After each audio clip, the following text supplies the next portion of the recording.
Le retour de Pierre Favre sur scène, l'ancien chanteur des Garçons Bouchers, c'était ce 5 avril à Toulon. Après 17 ans d'absence de la scène musicale, celui qui est désormais bénévole au Secours catholique donne de la voix pour le compte des sans-voix.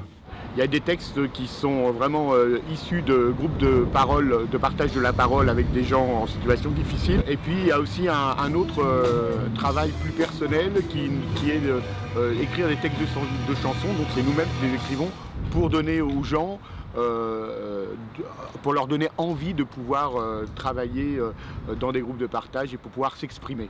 Voilà, parce que pour porter la parole des gens, il faut avant tout qu'ils s'expriment. Qu'est-ce qu'elle a dit, la dame ? Inciter les publics en situation précaire à se faire entendre, c'est aussi l'objectif d'un groupe de clowns citoyens. Elle est où la liberté ? Faut la chercher, hein. La troupe regroupe des comédiens professionnels et des amateurs en situation difficile. Être citoyen, avoir le droit d'être soi. Son action fait partie intégrante du projet des sans-voix, c'est-à-dire donner la parole à ceux qui ne l'ont pas.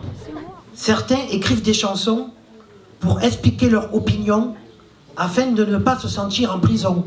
Être responsable et respecter son prochain. Et qu'importe s'ils blessent, détruisent et anéantissent. Dans ma solitude, les mots me peinent. L'objectif de ce type d'événement, c'est aussi que les précaires prennent directement la parole, en toute humilité. Il y a une fierté, mais c'est pas le but. Le but, c'est de vraiment faire transmettre ce que les gens pensent, mais les gens qu'on n'entend jamais.